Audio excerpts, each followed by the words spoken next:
Episodes of Prison Break begin this month on Fox. 24 hours to Iowa. What last-minute candidate moves could make the difference? O'Reilly previews the caucus set to face the presidential race. Plus, funny man Norm Macdonald gets in on the act. Who's his choice for the White House on The Factor? All right, there were hot parties across the country on New Year's Eve, so we hear. Yeah. But the place to see and be seen was apparently Iowa. Who knew? Yeas and Nays columnist Patrick Gavin was there for the parties. He managed to wake up early in Des Moines, and he joins us live. And when are you going to be shaving? You know, I grew it just to keep warm here in Iowa. It's purely a defense mechanism. All right, Patrick, tell us about the raucous before the caucus. That's right. That was a big event here in Des Moines on New Year's Eve. And pretty much what it was is, you know, heaven forbid reporters have to hang out with actual Iowans on New Year's Eve. So pretty much the Rockets for the Caucus was a big event, about 800 people in a big hall.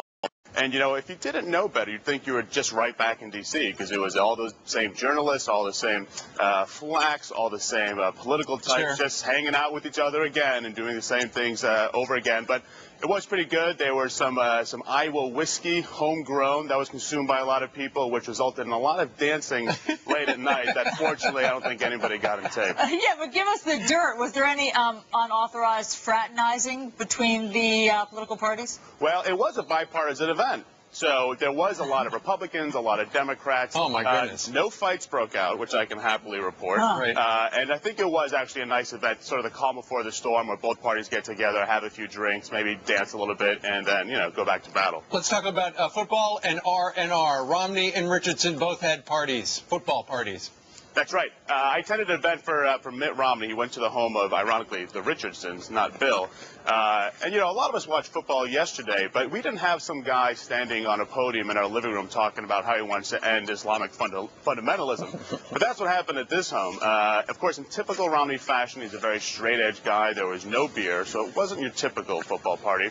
But he came in, met a few people, encouraged them to support him on the caucus, and, you know, ate a slice of pizza and head on his way out to the next party. There you go. All right, now, Patrick, tell us about this headline. You ran into Bill Clinton, and apparently he's wearing less and less clothing. Oh, great. I know. This is a soundbite that could be taken out of context for sure. Oh, then let's do. Right, why not?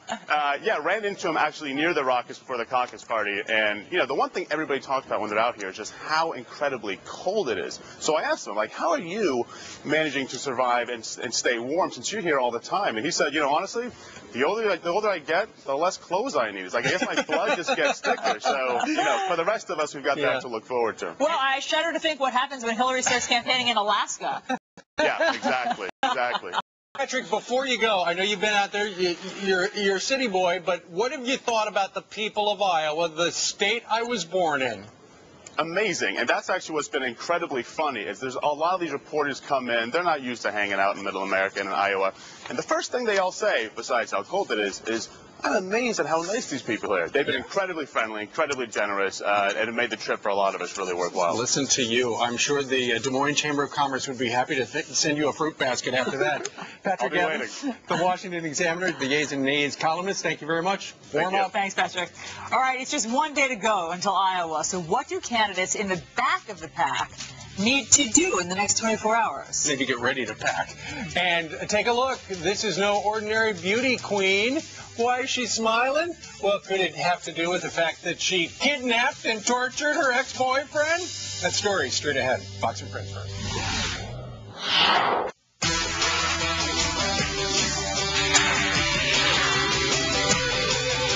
Because Fox is where the news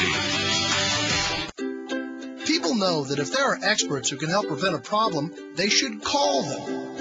So if you've got an adjustable rate mortgage that will soon climb to a much higher payment, or one that already has, call Ditech today, your Fix Your Arm headquarters. Find out how you may be able to lower your payments each month by refinancing into a low fixed rate. And Ditech has never had hidden costs, so you pay just our low $395 flat fee. Don't wait. Call Ditech now at 1-800-DITECH-1.